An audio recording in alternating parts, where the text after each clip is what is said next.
Jam 2 malam terbakar rumah kita. Bapak Ibu mau hari kedua aja? Berjago enggak yang di rumah tuh? Minantu sedang lalu, rumahnya kamarnya ber-AC. Sidi, oh Sidi.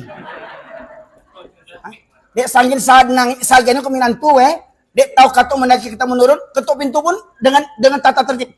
Sidi, rumah tabaka Sidi. Baik itu menjagoannya. Leta jago minantu tuh. Tidak, bang jagoannya.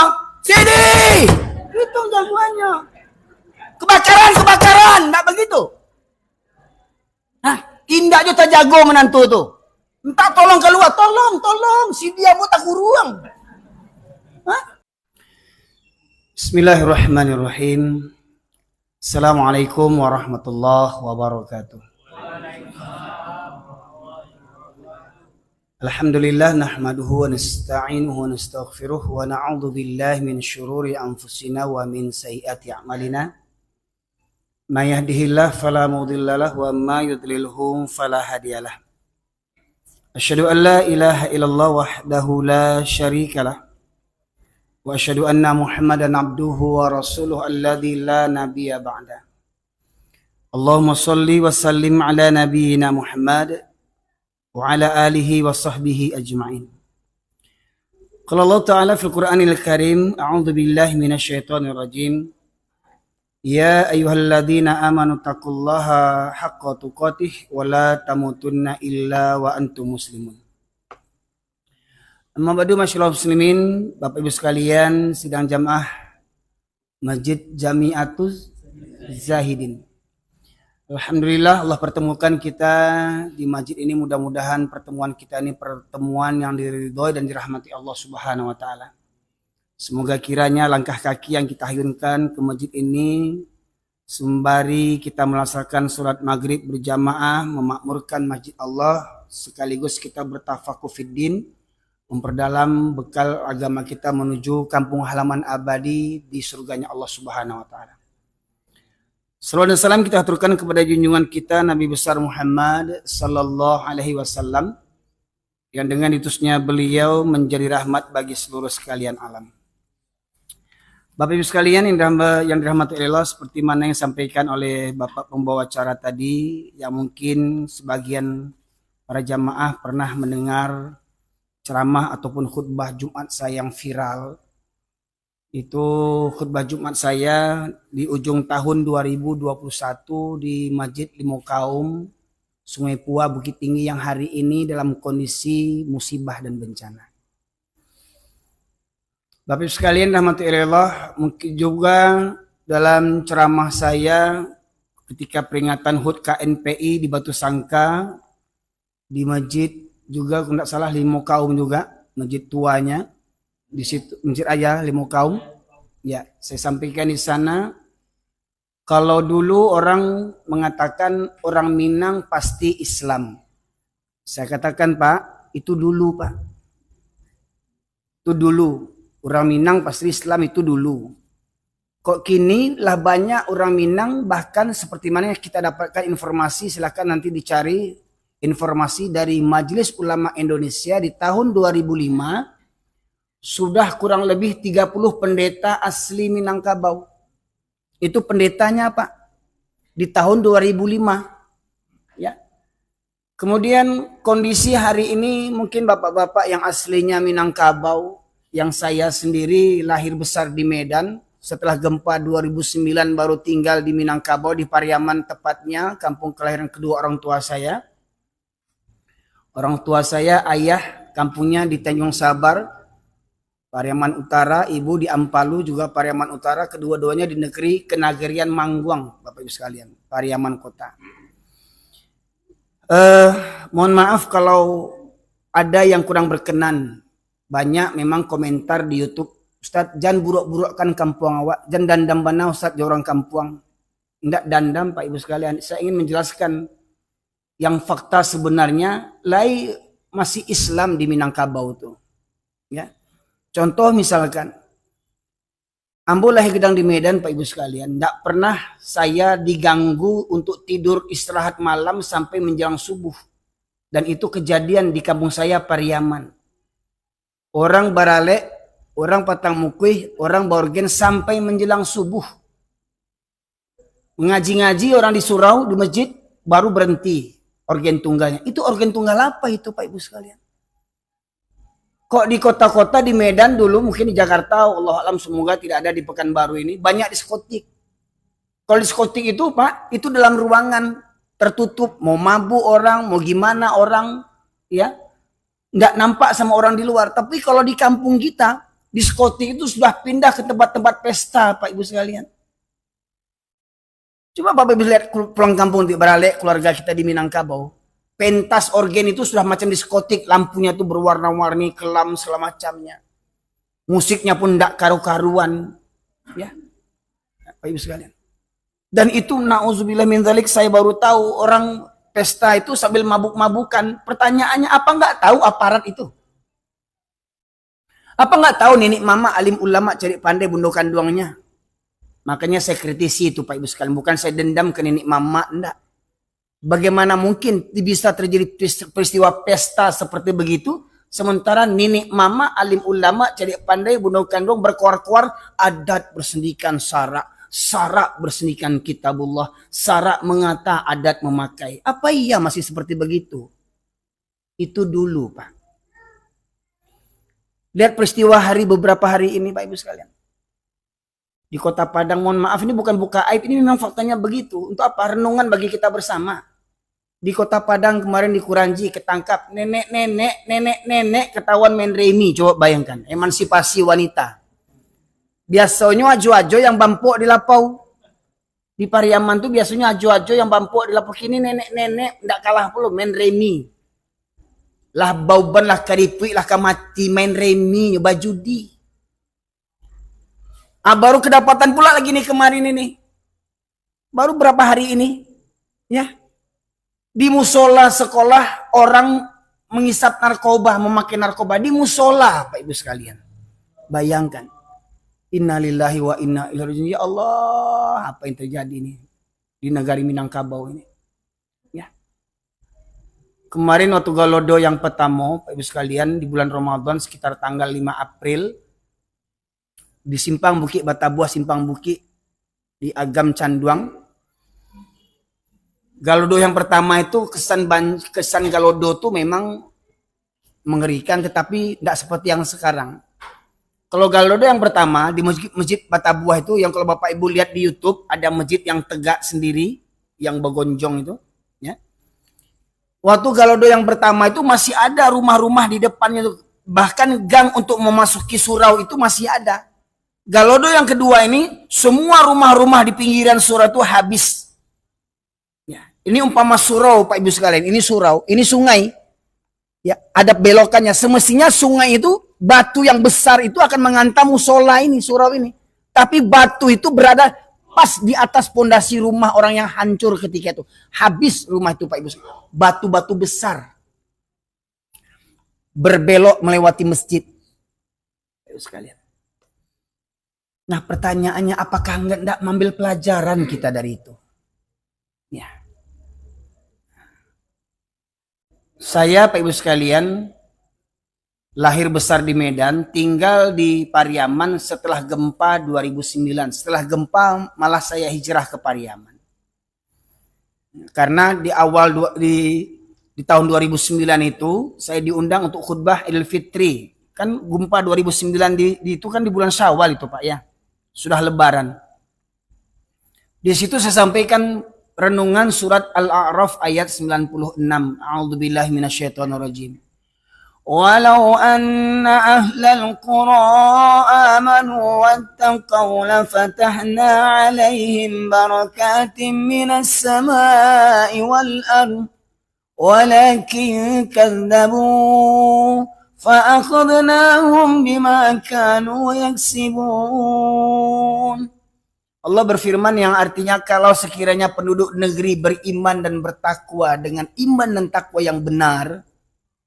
Lah emang ada yang beriman tak benar, bertakwa tak benar? Apa kata Allah? Wa minan nasi may yaqulu amanna billahi wa bil yaumil akhir wa ma hum bimu'minin. Banyak orang yang mengaku-ngaku beriman, Banyak orang yang mengaku-ngaku beriman, padahal mereka tidak beriman, kata Allah. Ini Allah yang menyebutkan, Pak Ibu sekalian. Jujur, mari kita introspeksi diri. Indonesia ini memang penduduknya mayoritas muslim terbesar di dunia. Muslim terbesar di dunia itu di Indonesia.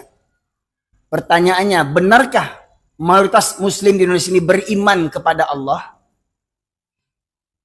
Ya. Kalau muslim Indonesia beriman kepada Allah, maka niscaya kekayaan alam ini akan mensejahterakan rakyatnya. Pertanyaannya, sampai hari ini, apakah kita sejahtera, Pak Ibu sekalian? Timur Tengah terkenal dengan penghasil minyak. Kita ada minyak. Di Timur Tengah ada emas. Kita ada emas. Di Timur Tengah ada minyak sawit. Sini di Indonesia ada minyak sawit. Cukup-cukup di Indonesia ini. Tetapi kenapa kita sengsara di Indonesia ini? Ibu sekalian. Hutang riba, Pak, Ibu. Hutang riba. Negeri yang mayoritas Islam terbesar di dunia ini sudah fantastis besarnya. 8.000 triliun lebih hutang riba. Dalam Al-Baqarah 279 Allah menegaskan, maka apabila kalian tidak berhenti daripada perbuatan riba itu, maka ketahuilah Allah dan Rasul akan mengumandangkan perang terhadap pelaku riba. Jadi mohon maaf Pak, negeri ini sudah memang layak untuk dimusnahkan, diperangi Pak. Karena kita berbangga dengan pembangunan hebat dengan riba. Mohon maaf Pak, ini bukan cerita hoak, bukan menghasut-hasut, tidak. Faktanya begitu enggak Pak Ibu sekalian? Kita sibuk jangan hutang sama, mohon maaf, jangan hutang sama orang Batak, hutang rentenir, hutang uang beranak. Jangankan orang Batak itu yang hutang beranak, pemerintah aja hutang beranak dia. Ya. Nah, Bapak Ibu sekalian, mohon maaf ini faktanya begitu. Nah, masyaallah muslimin yang dirahmati oleh Allah, kalau penduduk negeri ini beriman dan bertakwa kepada Allah, maka Allah bukakan pintu berkah dari langit dan bumi, kata Allah. Tapi penduduk negeri ini mendustakan ayat-ayatku, kata Allah, maka ku hancurkan negeri mereka dikarenakan ulah perbuatan mereka sendiri. Jadi Pak, Ibu, mohon maaf, kalau ada yang berkoar-koar, NKRI harga mati. NKRI harga mati. Tidak akan berubah-ubah lagi. Ayat konstitusi lebih mulia dibandingkan ayat suci. Saya katakan, demi Allah NKRI pasti mati. Apabila mayoritas muslim NKRI tidak bertaubat nasional kepada Allah, karena selama ini kita meninggalkan syariat Allah Subhanahu wa taala. Sidang jamaah yang dirahmati oleh Allah, perkara yang paling utama dalam kehidupan kita ini dan paling berat ujiannya Pak, bukan ujian tentang sholat, puasa, zakat, haji, dan umroh. Alhamdulillah kalau sholat orang Islam ini di Indonesia ini banyak yang sholat, walau ada yang sholat seminggu sekali. Kata Buya Hamka, kalau kalian ingin melihat orang Islam, lihat waktu hari Jumat. Atau lihat waktu sholat hari raya. Orang Islam akan keluar. Orang Islam yang penjudi keluar. Orang Islam yang suka zina keluar. Orang Islam yang suka korupsi keluar. Orang Islam yang suka membunuh nyawa orang tanpa ada harganya akan keluar. Orang Islam yang benci dengan syariat Islam akan keluar. Tapi kata Buya Hamka, kalau ingin melihat orang yang beriman, lihat waktu sholat subuh. Siapa yang istiqamah menjaga sholat subuhnya, istiqomah dia, ya, maka itulah orang-orang yang beriman. Karena apa? Karena sholat subuh itu sangat berat bagi orang munafik, Bapak Ibu sekalian. Dua sholat yang berat bagi orang munafik, kata Rasulullah, ada sholat isya dan sholat subuh berjamaah. Maka masyarakat muslimin rahmati Allah, perkara yang paling utama dalam kehidupan kita ini bukan mempelajari sholat terlebih dahulu. Mohon maaf, ada orang mengajak, mari pak sholat, mari puasa, mari zakat, mari haji, mari umroh, mari berjanggut, mari berjubah. Bukan itu yang utama pak. Yang paling utama Allah tegaskan dalam surat An-Nahl, surat ke-16 ayat 36, Allah berfirman, A'udzubillahi minasyaitonirrajim. Bismillahirrahmanirrahim. Wa laqad ba'atsna fi kulli ummatin rasulan an i'budullaha wajtanibut taghut. Dan sungguh kami utus untuk setiap nabi, untuk setiap umat itu kami utus para nabi. Yang semua nabi itu, ribuan jumlah nabi itu satu misi dakwahnya, yaitu mengesahkan Allah, mentauhidkan Allah, ijtanibut taghut. Ubudullah wajtanibut taghut. Beriman kepada Allah dan menjauhi taghut, mengingkari taghut, seperti mana firman Allah Al-Baqarah 256, "Faman yakfur bit taghut wa yu'min billah faqad istamsaka bil uratil wuthqa lam fisama laha wallahu samiun alim." Konsep hidup yang paling utama, sembahlah Allah dan jauhilah taghut. Bapak sekalian, kenapa dalam ayat itu Allah sandingkan namanya Allah dengan taghut tandingannya? Maknanya apa? Manusia di dunia ini kalau tidak beribadah kepada Allah pasti beribadah kepada taghut. Kalau dia taat kepada taghut berarti dia tidak bertuhankan kepada Allah Subhanahu wa taala. Dan itu tidak bisa dicampur adukkan. Satu sisi beriman kepada Allah, satu sisi beriman kepada taghut, tak bisa dicampurkan. Karena hakikat kalimat tauhid la ilaha illallah itu didahului oleh harfun nafyun dalam kaidah bahasa Arab. Hurfun la, lam alif, la, yang maknanya untuk menafikan, untuk meniadakan, untuk menjauhkan, untuk mengingkari, bahkan untuk mengkufuri. Apa yang diingkari? Ilaha, berbagai ilah, Tuhan sembahan selain daripada Allah. Nah, hari ini Bapak Ibu sekalian, banyak yang kita samar-samar tentang ilah, sembahan Tuhan itu. Bahkan kita orang Islam banyak beranggapan berhala itu, Tuhan yang batil itu hanya Yesus, ya, patung Buddha, berhala. Banyak orang beranggapan berhala itu hanya bebatu-batuan saja.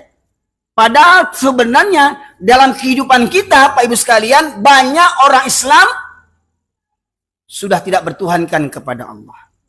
Yang pertama, Pak Ibu sekalian, rukun daripada tauhid adalah an-nafyu. Lam alif tadi didahului oleh lam alif. An-nafyu maknanya menafikan. Apa yang dinafikan? Apa yang diingkari? Berbagai Tuhan selain daripada Allah. Yang pertama, gembong Tuhan kebatilan. Tuhan kebatilan, Pak. Gembong Tuhan kebatilan adalah iblis, setan, laknatullah alaih. Allah berfirman dalam surat Yasin, surat ke-36 ayat 60, Allah berfirman, A'udzubillahi minasyaitonirrajim, alam a'had ilaikum ya bani Adam alla ta'budu syaiton innahu lakum aduwwum mubin. Bukankah aku telah ingatkan kepada kalian, hai anak keturunan Adam, jangan kalian menyembah setan, sesungguhnya setan itu musuh yang nyata bagimu. Pertanyaannya, Pak, adakah orang Islam yang sholat sembari menyembah setan? Adakah orang yang sholat niatnya usolli sholatul maghrib salah satu rakaat ini, ya, makmuman li syaiton? Tidak ada. Tidak ada orang yang usollinya itu untuk setan. Nggak ada orang yang nawaitunya untuk setan. Tapi faktanya banyak orang yang sholat karena setan. Di mana itu? Kalau memang banyak orang Islam yang beriman, maka tidak akan ada orang Islam yang sholatnya sepekan sekali. Tidak akan ada orang Islam yang sholatnya seminggu sekali. Tidak akan ada orang Islam yang sholatnya hari Jumat saja. Bukankah kita semua tahu Allah mewajibkan kita sholat sehari 5 waktu. Tidak bisa ditawar-tawar lagi. Bahkan orang sakit sekalipun tetap wajib sholat. Tidak bisa berwudu, boleh dengan tayamum. Tidak bisa berdiri, boleh duduk. Tidak bisa duduk, boleh berbaring. Sudah berbaring, tidak bisa mengangkat tangan, bisa dengan isyarat. Walau dalam kondisi sakit, terbujur, lemah di tempat tidur, tetap diwajibkan sholat. Bukan begitu Bapak sekalian? Faktanya, ketika pesta pernikahan, pengantin laki, pengantin perempuan bangga dengan pakaian adatnya masing-masing. Yang orang Minang bangga dengan suntiang-suntiangnya, gencunya, calaknya, badaknya, make upnya. Yang orang Jawa bangga dengan arangnya, kembennya dan segala macamnya. Ya, bangga dengan prosesi adat. Bagaimana mungkin keluarga awal pembinaan rumah tangga yang diharapkan rumah tangga sakinah, mawaddah warahmah, calon ayah, calon ibu mengerjakan dosa besar dengan meninggalkan sholat. Kenapa? Kalau disuruh, pengantin sholat, waktu sholat, ya gimana mau sholat? Ya, gincu ini gimana? Make up ini gimana? Celak ini gimana? Sunting ini gimana? Perlu pula gincu pada sholat lagi. Nggak kurang ajar tuh yang para anak daro tuh. Pertanyaannya itu fakta nggak Pak Ibu sekalian hari ini? Merasa bangga orang Islam barale tinggal sholat itu hal yang wajar, dianggap hal yang wajar hari ini. Dosa besar. Lebih besar daripada dosa zina, dosa membunuh, dosa judi, meninggalkan sholat. Dan hari ini, hampir rata-rata orang yang berpesta nikah dengan cara adat, rata-rata meninggalkan sholat. Coba jujur, buat survei Pak Ibu sekalian. Bahkan mohon maaf, di kampung ada yang bertanya dengan saya, Ustadz gimana cara menjamak sholat asar dengan maghrib? Asar dengan maghrib mau dijamaknya. Pening pula sih jawabnya ini. Ini orang Minang katanya terkenal agamanya hebat. Dia bertanya menjamak sholat asar sama maghrib. Apakah memang karena mereka hebat atau saya yang goblok nih saya pikir ini. 10 tahun sekolah di pesantren, berdakwah ke Cilacap, ke Aceh, ke Medan, ke Madinah Natal sampai ke Malaysia. Nggak ada orang bertanya di Malaysia tuh menjamak asar sama maghrib. Di kampung orang bertanya. Saya tanya pula lebih dulu, kenapa kok ibu menjamak asar sama maghrib? Ya gimana lah Ustadz? Waktu asar kami pergi ke salon,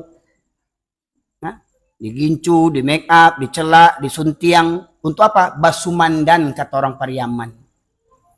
Manta marapulai. Mengantar pengantin laki-laki ke rumah pengantin perempuan, basumandan.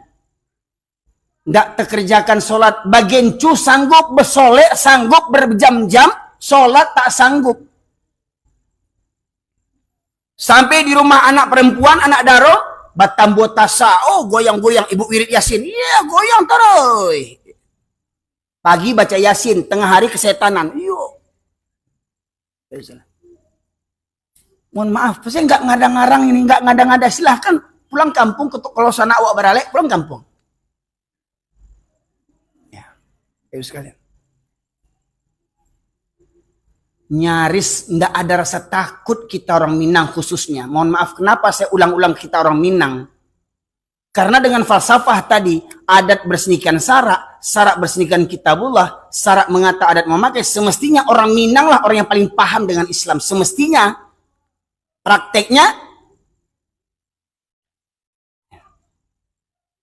sekalian, nyaris apabila pesta dengan pelaksanaan tata cara adat, nyaris banyak pengantin-pengantin laki perempuan yang meninggalkan sholat tanpa beban, tanpa rasa berdosa. Betul enggak Pak Ibu sekalian?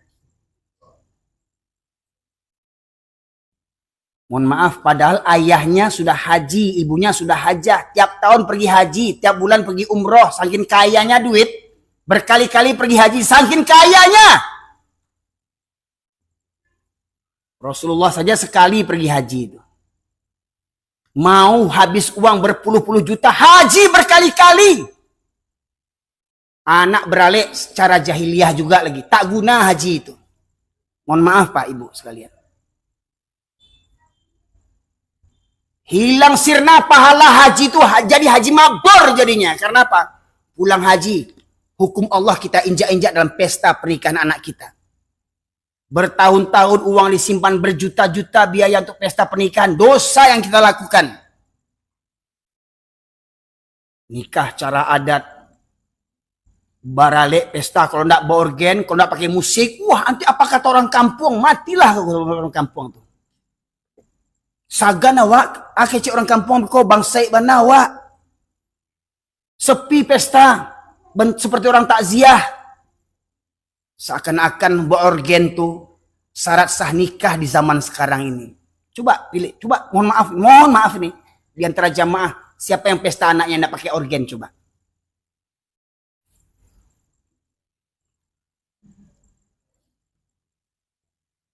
Dan itu dianggap lumrah. Itu yang pertama, Bapak Ibu sekalian. Semuanya itu berawal daripada iblis yang menggoda kita. Dari setan itulah sumber kesesatan itu. Apa yang disasar setan? Tadi Tuhan yang batin saya sebutkan tadi. Yang pertama setan, iblis. Yang kedua,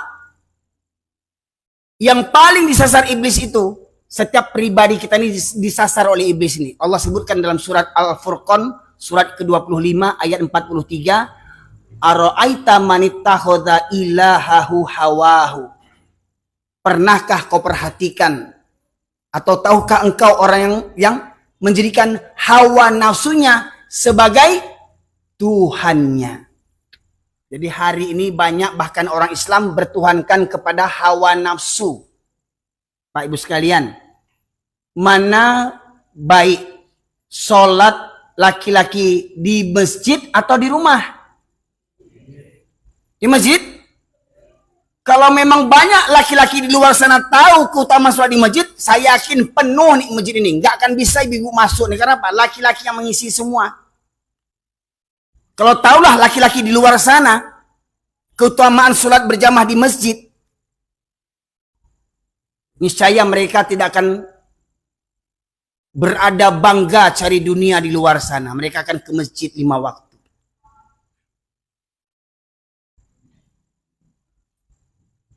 Untuk sholat subuh saja Bapak Ibu sekalian, Rasulullah tegaskan, rakaataini minal fajri khairum minad dunya wa ma fiha. 2 rakaat sholat sunnah di waktu subuh itu lebih baik daripada dunia dan isinya. Masya Allah. Itu baru sholat sunnahnya Pak. Lebih baik daripada dunia dan isinya.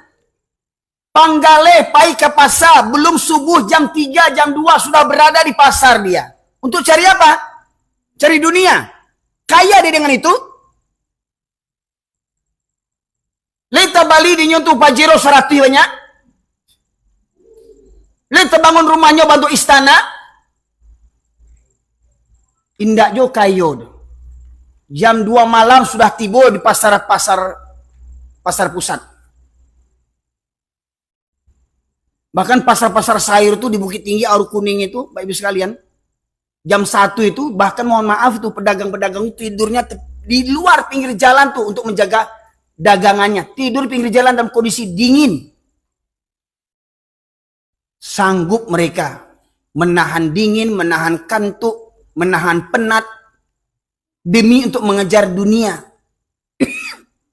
Tapi untuk ke masjid mereka terpedaya Bapak Ibu sekalian. Ini mohon maaf Pak, orang yang paling kaya itu bukan dengan banyaknya rumah mewahnya, banyaknya rumah sewanya, banyaknya kedainya, banyaknya kebun sawitnya, banyaknya pangkat hartanya, segantang emas banyaknya, enggak, bukan itu orang yang paling kaya. Orang yang paling kaya yang menjaga sholat fajar 2 rakaat itulah orang yang paling kaya di mata Allah dan Rasulnya.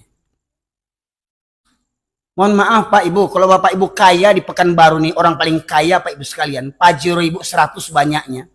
Nah, belum apa-apa dibandingkan Korun. Belum apa-apa dibandingkan Korun. Oh, kalau Bapak pangkatnya tinggi, jabatannya tinggi di Pekanbaru nih, belum apa-apa dibandingkan Fir'aun.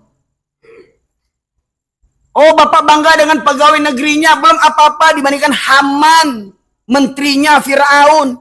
Jadi jangan bangga kita.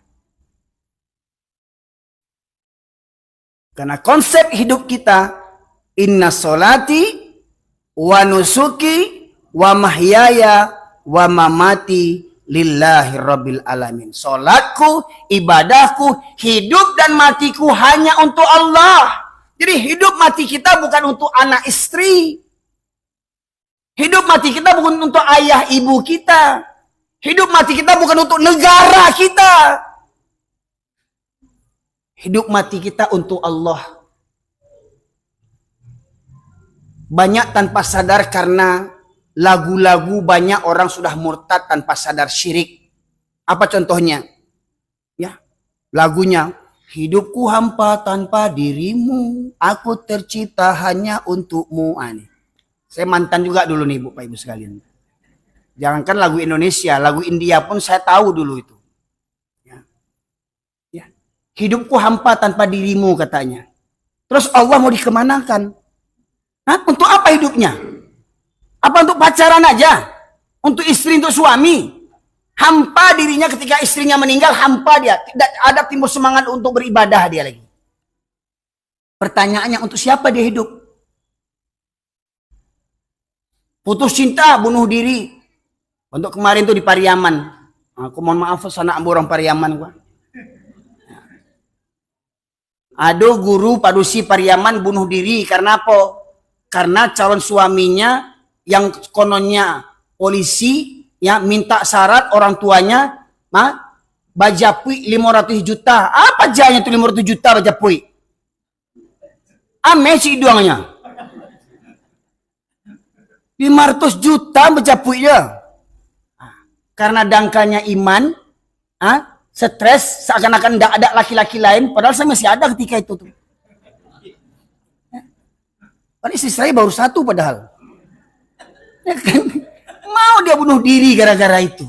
Kan goblok itu. Orang Minang tuh.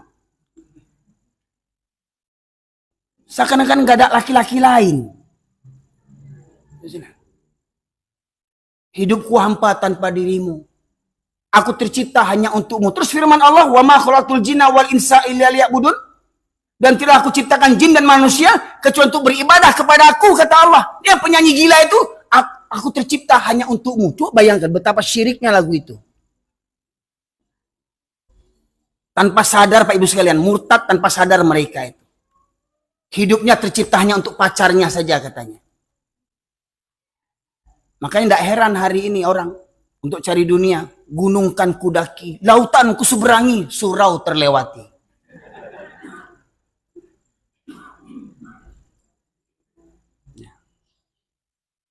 Yang kedua, banyak orang Islam sekarang yang mempertuhankan hawa nafsu. Subuh memang enak-enaknya tidur. Tapi apa kata Allah dalam kumandang azan itu? As-salatu khairum minan naum. Salat lebih baik daripada tidur. Yang terjadi apa? Nonton bola, sanggup orang ramai-ramai ke kedai kopi nonton bola. Mati-matian bangga mendukung Indonesia. Gol! Sholat subuh ndak kurang aja tuh. Hebat lo bola daripada Allah le. Kedai kopi rame, kawannya dijemput. Kita nonton ya di sini ya, janjian ya. Aduh, saya jemput. Nggak ada duit, saya traktir. Begitu dia untuk dunianya. Mau dia bersusah-susah menjemput kawannya, mentraktir kawannya demi sebuah bola. Bagaimana dengan sholat subuh? Berapa banyak orang berteman menjemput kawannya, membangunkan kawannya untuk sholat subuh? Berapa banyak? Mohon maaf Pak. Sekarang banyak orang punya klub-klub. Klub Vespa Butut. Klub Pajero Kreditan. Grup Kijang Jantan, grup Kijang Betina bangga dengan kendaraannya, bergeng-geng di wow. Ya.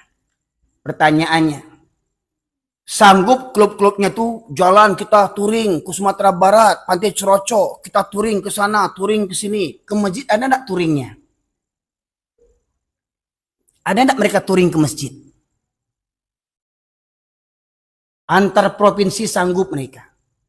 Maka memang benarlah Pak Ibu sekalian.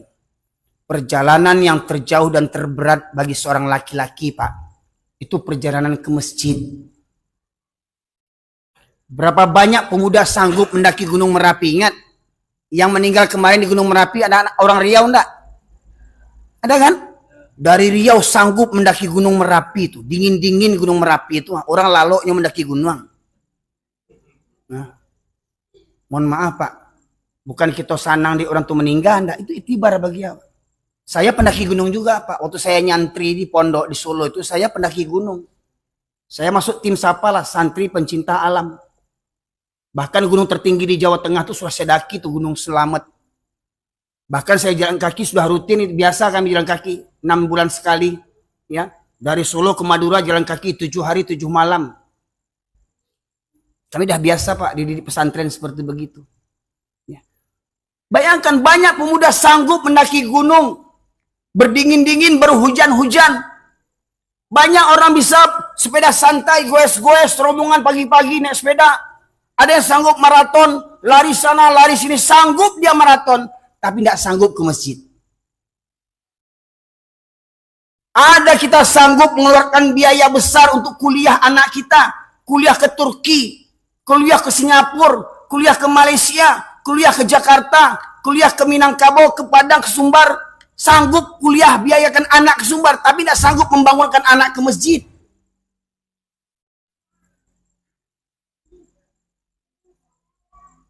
Sanggup kita pergi wisata sekeluarga, nyewa mobil wisata. Atau kalau naik mobil kita, semuanya berangkat. Kakek, nenek, pembantu, bahkan anjingnya dibawa sekalian. Untuk wisata. Tapi untuk ke masjid, ada enggak sekeluarga kita berangkat ke masjid? Nah, coba bayangkan. Harta yang Allah amanahkan itu mobil Pajero, mobil Alphard itu coba dipakai setiap saat parkir di masjid di waktu subuh. Masya Allah. Bapak Ibu sekalian. Apa tidak menjadi kendaraan sampai ke surga itu? Ya. Jadi hari ini banyak orang Islam ya, yang mempertuhankan hawa nafsunya. Lebih senang sholat di rumah dibandingkan sholat di masjid. Padahal di antara hadis-hadis yang Rasulullah sebutkan, sebaik-baik sholat laki-laki itu yang fardu di masjid. Sebaik-baik sholat yang fardu bagi wanita itu di rumah. Tetapi apabila wanita meminta izin kepada para suaminya, pada ayahnya, untuk sholat di masjid, kata Rasulullah, jangan dihalangi wanita ke masjid. Asalkan wanita itu terhindar pada fitnah. Ya. Jadi kalau ada suami-suami ibu yang rajin sholat tapi di rumah, itu namanya suami solehah namanya itu. Takicuh di nantarang ibu kata orang Minang itu. Suami solehah. Ya. Ada laki-laki rajin sholat tapi di rumah laki-laki solehah. Oh suaminya kekar, suaminya kuat, bisa lari maraton, bisa mengangkat beban, bisa mengangkat barbel. Tapi mengangkat kelopak matanya waktu subuh tidak talok, ini mengangkat baraton mato tuh bare itu. Hah? Baraton kok. Mohon maaf Pak Ibu, kadang kita lihat di pasar-pasar itu kuli panggul, yang bawa panggul barang-barang itu. Ibu mencari, kasihan kita melihatnya itu. Saya mungkin nggak sanggup mengangkat berat yang seperti begitu. Tapi malangnya mereka sanggup mengangkat beban seberat itu, tapi tak sanggup mengangkatkan kelopak matanya, mengangkatkan kakinya, melangkah ke masjid di waktu subuh. Untuk mengajar apa? Keutamaan dunia dan isinya, Pak Ibu sekalian. Orang sanggup pergi ke kantor, hujan-hujan. Orang sanggup pergi ke pasar, mohon maaf Pak. Mohon maaf Pak Ibu sekalian, contoh ini. Ada kuli bangunan. Dapat proyek renovasi masjid. Ya. Ketika masuk waktu sholat, apa kata mandornya? Hei, berhenti kerja, jangan ribut. Orang sholat. Orang sholat. Kulinya nggak sholat karena dia bukan orang. Loh, batu Ustaz kasabana, udah mulai kasar kaji Ustaz Kot ya. Loh, firman Allah berbunyi, a'udzubillahi minasyaitonirrajim. Surat Al-A'raf 179. Walaqad dzara'na li jahannam katsiran minal jinni wal ins lahum qulubun la yafqahuna biha walahum a'yunun la yubsiruna biha walahum adhanun la yasma'una biha ulaika kal an'am bal hum adall ulaika humul ghafilun. Dan sungguh akan kami penuhkan neraka jahanam, kata Allah, banyak dari kalangan jin dan manusia. Mereka yang punya hati tetapi tidak digunakan untuk merenungkan ayat-ayat Allah. Mereka punya hati, tidak ada rasa takut kepada Allah. Mereka punya hati, tidak ada takut karena pesta, jadi anak daro, jadi marapulai, tinggal sholat. Tidak ada takutnya meninggalkan sholat. Mereka punya hati, tidak takut sholat seminggu sekali. Punya hati, tidak ada takut kepada Allah Subhanahu wa Ta'ala. Walaum ayunul la yusiruna biha, mereka punya mata, tetapi tidak digunakan untuk melihat tanda-tanda kebesaran Allah. Tsunami, gempa di Aceh 2004, hancur negeri pinggiran laut Aceh. Rumah orang kaya hancur, apalagi gubuk derita. Restoran hancur, apalagi Lapo Tua. Hancur semua. Apa yang masih berdiri? Masjid. Dan Allah ulang lagi. Galodo kebatal di Sumatera Barat 11 Mei. Allah ulang mukjizat keagungannya lagi. Air yang kita anggap remeh temeh air itu, Masya Allah Pak Ibu sekalian. Batu sagadang oto tabawa di air itu.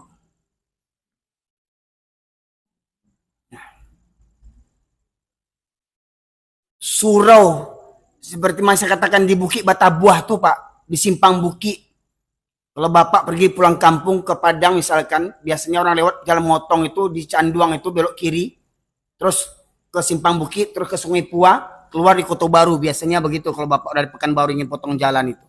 Di Simpang Bukit itu Pak, seperti cerita saya tadi itu. Ya. Musola tuh tegak kokoh musola itu. Rumah kiri kanannya hancur. Batu berada di atas pondasi rumah itu Pak. Padahal sungai itu dekat. Ini sungai, ini musola Pak. Musolanya enggak apa-apa, rumah orang hancur Pak. Batu, kayu hancur semuanya.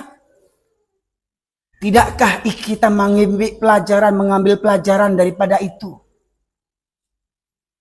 Bahkan mohon maaf Pak. Mohon maaf. Apa-apa sana amboya orang Pariaman mungkin. Masih tahu enggak atau tahu enggak di Pariaman tuh banyak musajid buka cuman hari Jumat saja. Bapak Ibu sekalian tahu enggak? Di Pariaman pedalaman, Pariaman di luar kota Pariaman, kan kota pemekaran tuh, ada kota Pariaman, ada Padang Pariaman. Kalau Padang Pariaman yang mulai ke bukit tuh, Sungai Garinggiang lah, Sungai Saria lah, banyak masjid yang buka cuman hari Jumat saja. Kalah pula gereja di Medan. Bisa-bisanya hari Jumat masjid dibuka, sudah Jumatan tutup, minggu depan baru buka. Itu masjid atau apa tuh ya Allah ya Rabbi? Astagfirullahaladzim, miris saya Pak Ibu sekalian. Sudah 1445 tahun hijrah Islam ini, masih ada juga yang kolot pemikirannya lagi jahiliyah. Masjid cuma untuk sholat Jumat. Pak Ibu sekalian. Lagi Pak, mohon maaf Pak. Saya lahir besar di Medan Pak Ibu sekalian. Banyak di Medan itu yang mewarnai Medan itu orang-orang Batak Kristen. Kata orang kalau Medan itu banyak Batak. Padahal orang Minang banyak situ, Ajo-Ajo Sukaramai banyak situ tuh. Ya. Ayah ambo diantaranya AS tuh, Ajo Sukaramai. Toke sepatu. Ya. Merek sepatu AS, bukan Amerika Serikat, Ajo Sukaramai. Ayahmu tukang sepatu di Medan dulu. Ya. Kakak ayahmu dulu buka nasi dekat rumah di Pasar Pusat, dekat masjid Jalan Haji Agus Saleh itu, masjid apa yang besar itu di pasar itu? Hah? Bukan, ada Aisat, Masjid Al-Irsad. Mande Hambo kalau dikenal orang Etek Sinur namanya. Etek Nuraini. Ya. Ibu sekalian. Di Medan banyak orang Kristen Batak itu Pak. Mohon maaf Pak. Belum pernah saya bertemu di Medan tuh orang gonceng-goncengan sama anjing Pak. Betul kan? Nggak pernah tuh saya tengok subuh-subuh orang keluar sama anjing. Nggak pernah saya lihat maghrib-maghrib orang keluar sama anjing. Ini anjingnya bukan satu lagi, 5 anjingnya. Entah dia yang ngeret anjing, entah anjing yang ngeret dia. Goncengan naik motor dengan anjing. Naik mobil semotor, semobil sama anjing, sampai nggak tahu mana yang orang, mana yang anjing. Hampir sama aja perangainya. Di Medan sejak saya lahir sampai berjenggot ini Pak, nggak ketemu saya di Medan itu. Tapi mohon maaf Pak, orang Minangkabau Pak, Dima wak mulai pijak Minangkabau tuh Pak, ujung ke ujung tas sobo orang bergonceng juanjiang tuh. Batuan enggak Pak Ibu sekalian? Oh kalau ada di Pekanbaru orang keluar juanjiang, pasti orang Minang tuh. Betul enggak Pak? Mohon maaf, jangan berang orang Minang, survei silakan. Kalau ada di Pekanbaru orang keluar sama anjing itu, digoncengnya anjing, dibawanya mobil dengan auto estradanya tuh, pasti orang Minang. Coba. Bapak pergi ke Jambi, ketemu sama orang goncengan soto juanjiang, pasti orang Minang. Bapak ketemu orang di Bengkulu, goncengan sama anjing, pasti orang Minang. Hebatnya di Medan gak ada yang begitu. Masuk perbatasan Sumatera Utara dan Sumatera Barat, Rau Panti dengan batang mais di Kota Nopan, sudah nggak ada orang goncengan sama anjing.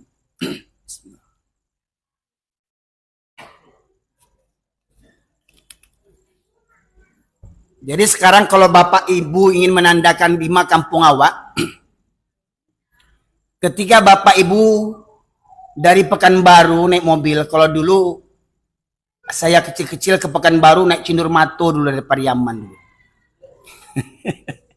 Cindurmato, ya, naik Sinariau, naik Merah Sari, ya, Gagak Hitam dulu kan Pak ya, di Jalan Nangka lo kan rami lo kan, ketek-ketek ambo dulu, ambo ketek-ketek acok ke Pekanbaru. Kakak ambo pernah tinggal di Tampan, kini tinggal di Perawang, kini kakak adik ambo di Riau banyak, ambo seorang di kampung ini. Kakak ambo 2 orang di Pakalan Kerinci, 1 di Pekanbaru, 1 di Perawang, ya, itu sekalian. Nah. Jadi kalau Bapak Ibu dari Pekanbaru pulang kampung ke Sumbar, di perjalanan Bapak Ibu ketiduran, ya, pas ketiduran, ya, ini saya ceritakan dari Medan, dari Padang dulu lah. Misalkan dari Padang mau ke Medan, naik bis ALS, nah, favoritnya bis ALS itu. Saya dulu pondok pesantren ke Solo, Pak Ibu sekalian dari Medan, naik ALS 3 hari 3 malam itu. Dari Padang ke Medan naik bis ALS, di perjalanan ketiduran. Sedang asik tidur, kursi itu goyang-goyang. Oh, udah sampai kita di Medan di Spiro. Karena kriteria jalan di Medan itu banyak berlobang. Seperti jalan Kejung Batu kemarin itu saya kapan. Petapahan, nggak tanggung banyak lobangnya. Imbang pula sama Medan Riau nih kiranya. Ya. Nah kemudian dari Medan pulang balik ke Padang, naik ALS juga. Di perjalanan ketiduran, bangun-bangun, nampak orang gonceng sama anjing. Latih bawa di kampung mah. Jadi menanduan awak tidur di kampung lah, dampak orang bergonceng juanjiang kampung awak tuh. Mohon maaf Pak, betul enggak Pak? Saya Pak ngisi ceramah pengajian dari Pariaman ke Padang Sidempuan, naik sepeda motor 9 jam saya. Sendiri naik sepeda motor. Jam 6 pagi dari Pariaman dah keluar tuh geng-geng Porbi itu Pak.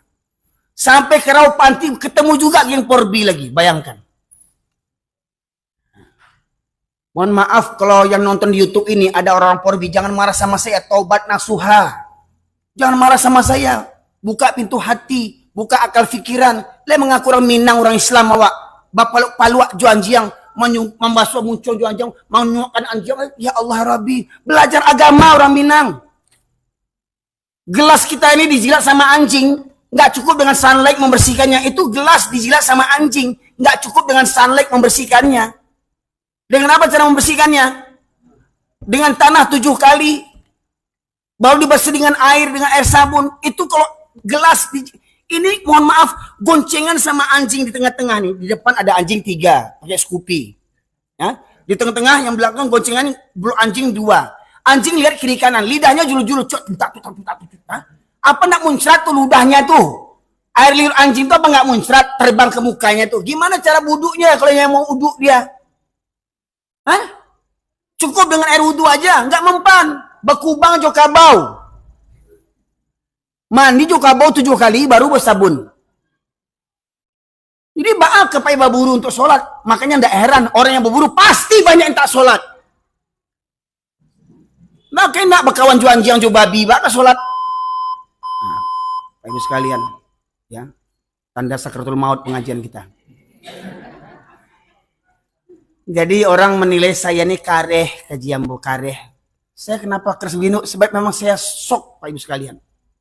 Nah, setelah saya tinggal di kampung ini, kiranya kampung kita. Pak Ibu sekalian. Nah, maka begini saya ceramah untuk apa? Untuk mengingatkan kepada khususnya orang Minang, karena kepada kita semua orang Islam. Ya, mari babaliak ke surau kita. Ramikan surau, ramikan masjid. Hadiri majlis-majlis taklim. Cuman Pak, hari ini coba lihat Pak. Kita buat pengajian, berapa pemuda yang datang? Ya, 1, agak 3 pemuda yang lain. Yang lainnya banyak yang tua-tua. Makanya ibu, bapak, kalau ingin cari menantu, jangan di Bank BRI, jangan di kantor gubernur. Cari menantu di masjid waktu subuh. Siapa yang sering datang subuh, ambil jadi menantu. Walaupun umurnya sudah 65 tahun, 70. Kok ketawa? Saya serius nih, Bu. Saya kok ketawa sih? Saya yakin menantu ibu yang umurnya 60-70 ini akan selingkuh lagi nih. Nggak percaya? Cobalah. Setiap subuh akan setia tuh, dipegang terus anak kaki. Jangan capek benapi ya. Sebab yang hari ini yang meramaikan masjid itu yang subuh memang orang gaek. Mana yang muda? Bapak ibu di rumah punya anak laki-laki, ingat bapak ibu seret anak itu ke neraka nanti. Jangan awak seorang aja nangka surau ingin selamatkan ku anfusakum wa ahlikum naro. Selamatkan dirimu dan keluargamu daripada api neraka. Jangan orang gaek ke surau, ajak anak, ajak menantu, ajak cucu. Aku ndak manjogan minantu untuk sholat sagan. Si dia wak berang bego sidi ndak semuanya subuh. Serawa dalam. Ambo sidi jo Pak. Kadang ini orang Minang kok, mami nantu nih, sagan awak. Hah? Coba bayangkan. Ya. Boleh kita tambah sedikit boleh dia. Bayangkan kalau di rumah kita kebakaran jam 2 malam. Jam 2 malam rumah kita kebakaran. Kira-kira bapak ibu lari berdua. Di rumah tuh ada anak, ada menantu, ada cucu, ada kemenakan. Hah? Datang orang kampung didobrak rumah tuh, jubret. Karena saking kayanya spring bed harganya 20 juta. Selimut 10 juta. Bantal 5 juta. AC 30 juta. Saking kayanya. Subuh ndak tajago ke musaji. Udah didobrak pintu, ndak tajago si di itu. Hah? Kompon selimutnya, cover bednya gua. Sidi, jago Sidi. Ujungnya di mana? Sidi. Itu menjagoannya. Dijejak kaki itu nak. Sidi. Begitu. Jo api dunia cameh awak. Jo api dunia begitu kita membangunkan keluarga kita. Sama api neraka takut enggak? Apa kata Rasulullah? Aku ingin dikumandangkan qomat dan kutunjuk salah seorang menjadi imam. Dan aku berkeliling kampung sembari membawa kayu bakar. Apabila aku dapati ada laki-laki yang masih berada di rumah sementara qomat sudah dikumandangkan, maka akan kubakar rumah mereka, kata Rasulullah. Jadi kalau rumah kita di waktu sholat 5 waktu masih ada laki-laki sehat di rumah itu layak dimusnahkan. Pak Ibu sekalian, pertanyaannya, apa kita rela rumah kita dimusnahkan Allah dan Rasulnya? Ya, maka mari Bapak Ibu sekalian, bayoyo banyinyir kita mengingatkan diri dan keluarga kita agar senantiasa menjaga ketaatan kepada Allah Subhanahu wa taala. Jadi kalau kita ingin keluarga kita orang yang beriman, ingat, orang yang beriman kata Buya Hamka akan ada di masjid setiap subuh. Maka orang beriman akan ke masjid. Innama ya'muru masajidallah man amana billahi wal yaumil akhir. Hanya orang yang beriman sajalah yang memakmurkan masjid. Nah, Pak Ibu sekalian, kiranya kita cukupkan sekian, Pak ya.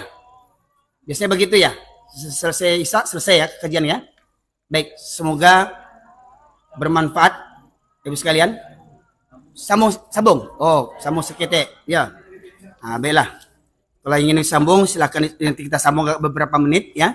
Nah, kita sholat dulu, nanti kita lanjuti. Untuk sementara, Assalamualaikum warahmatullahi wabarakatuh.